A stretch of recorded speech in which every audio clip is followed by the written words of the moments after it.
श्रीमद् भागवत महापुराण। अभी तक चतुर्थ स्कंद के 11वें अध्याय में हमने जाना कि जब राजा ध्रुव ने यक्षों की नगरी अलकापुरी पर आक्रमण किया तो उससे निरपराध यक्ष मारे जाने लगे। तब उनके पितामह मनु महाराज ने आकर उनको रोका। आज हम जानेंगे 12वां अध्याय, ध्रुव जी को कुबेर का वरदान और विष्णुलोक की प्राप्ति। श्री मैत्रेय जी कहते हैं, विदुर जी, ध्रुव का क्रोध शांत हो गया, वे यक्षों के वध से निवृत्त हो गए हैं। यह जानकर भगवान कुबेर वहां आए। उसमें यक्ष चारण के नर लोग उनकी स्तुति कर रहे थे। उन्हें देखते ही ध्रुव जी हाथ जोड़कर खड़े हो गए।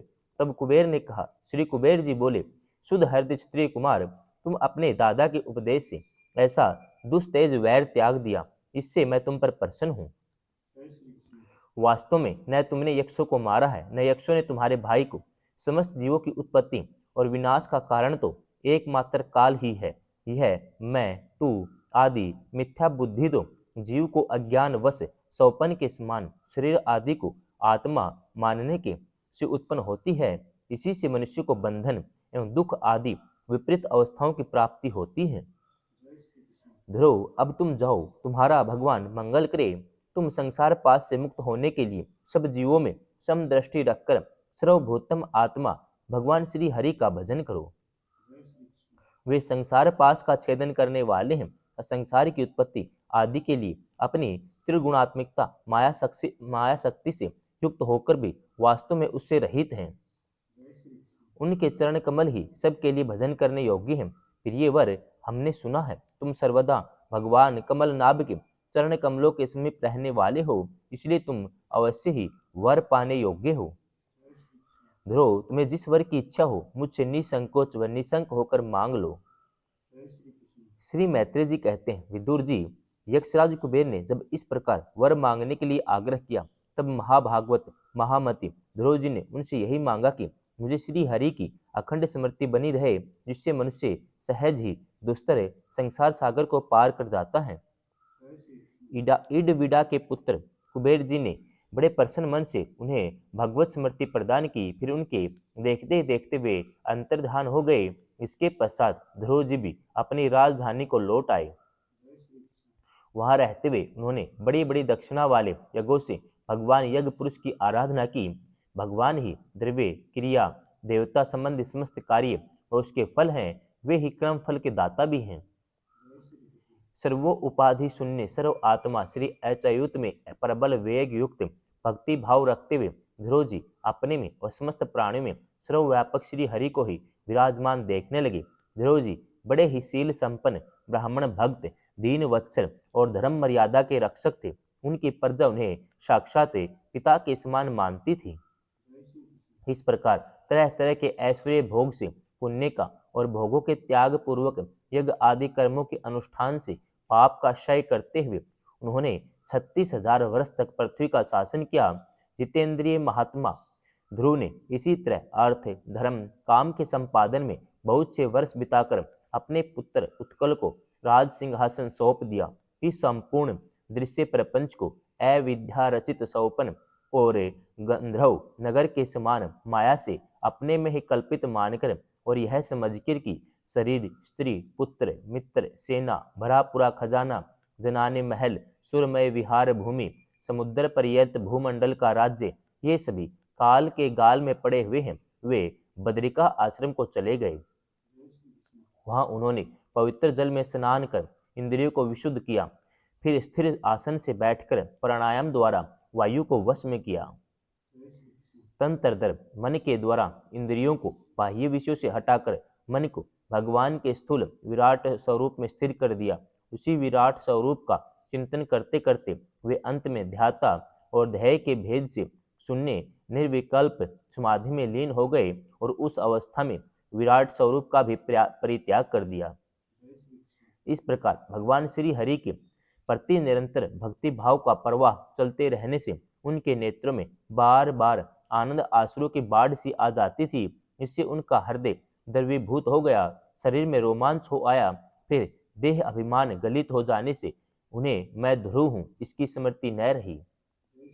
इसमें ध्रुव जी ने आकाश से एक बड़ा ही सुंदर विमान उतरते देखा। वह अपने प्रकाश से दसों दिशाओं को आलोकित कर रहा था, मानो पूर्णिमा का चंद्र ही उदय हुआ हो। उससे दो श्रेष्ठ पार्षद गदाओं का सहारा लिए खड़े थे। उनकी चार भुजाएं थी, सुंदर श्याम शरीर था, किशोर अवस्था थी, अरुण कमल के समान नेत्र थे। वे सुंदर वस्त्र, किरीट, हार, भुजबंद और अत्यंत मनोहर कुंडल धारण किए हुए थे। उन्हें पुण्य श्लोक श्री हरि के सेवक जान ध्रुव जी हड़बड़ाहट में पूजा आदि का क्रम भूलकर सहसा खड़े हो गए। ये भगवान के पार्षदों में प्रधान हैं, ऐसा समझकर उन्होंने श्री मधुसूदन के नामों का कीर्तन करते हुए उन्हें हाथ जोड़कर प्रणाम किया। ध्रुव जी का मन भगवान के चरण कमलों में तल्लीन हो गया। वे हाथ जोड़कर बड़ी नम्रता से सिर नीचा किए खड़े रहे। तब श्री हरि के पार्षद सुनंद और नंद उनके पास जाकर मुस्कुराते हुए कहा। सुनंद और नंद कहने लगे, राजन, आपका कल्याण हो। आप सावधान होकर हमारी बात सुनिए। आपने 5 वर्ष की अवस्था में ही तपस्या करके सर्वेश्वर भगवान को प्रसन्न कर लिया था। हम उन्हीं निखिल जगत नियंता सारंग पाणी भगवान विष्णु के सेवक हैं। आपको भगवान के धाम ले जाने के लिए यहाँ आए हैं। आपने अपनी भक्ति के प्रभाव से विष्णु लोक का अधिकार प्राप्त कर लिया है, जो औरों के लिए बड़ा दुर्लभ है। परम ज्ञानी सप्तऋषि भी वहां तक नहीं पहुंच सके। वे नीचे केवल उसे देखते रहते हैं। सूर्य और चंद्रमा आदि ग्रह, नक्षत्र और तारागण भी उसकी प्रदक्षिणा किया करते हैं। चलिए, आप उसी विष्णु धाम में निवास कीजिए। प्रियवर, आज तक आपके पूर्वज या कोई भी उस पद पर नहीं पहुंच सके। भगवान विष्णु का वह परम धाम सारे संसार का वंदनीय है। आप वहां चलकर विराजमान हो। आयुष्मान यह श्रेष्ठ विमान पुण्य श्लोक शिखामणि श्री हरि ने आपके लिए ही भेजा है। आप इस पर चढ़ने योग्य हो। श्री मैत्रेय जी कहते हैं, भगवान के प्रमुख पार्षदों के ये अमृतमय वचन सुनकर परम भागवत ध्रुव जी ने स्नान किया। फिर संध्या वंदन आदि नित्यक्रम से निवृत्त हो मांगलिक अलंकार आदि धारण की बद्रिका आश्रम में रहने वाले मुनियों को प्रणाम करके उनका आशीर्वाद लिया। इसके बाद उस श्रेष्ठ विमान की पूजा प्रदक्षिणा की। पार्षदों को प्रणाम कर सुवर्ण के समान कांति में दिव्य रूप धारण कर उस पर चढ़ने को तैयार हुए। इतने में ही ध्रुव जी ने देखा कि काल मूर्तिमान होकर उनके सामने खड़ा है। तब वे मृत्यु के सिर पर पैर रखकर उसमें अद्भुत विमान पर चढ़ गए। उस समय आकाश में दुंदुभि, मृदंग, ढोल आदि बाजे बजने लगे। श्रेष्ठ गंधर्व गान करने लगे। फूलों की वर्षा होने लगी।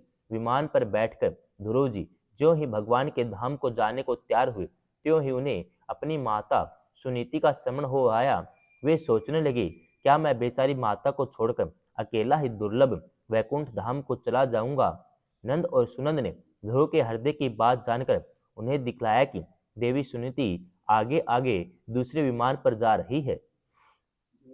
उन्होंने क्रमशः सूर्य आदि सभी ग्रह देखे। मार्ग में जहां तहां विमानों पर बैठे हुए देवता उनकी प्रशंसा करते हुए फूलों की वर्षा करते जाते थे।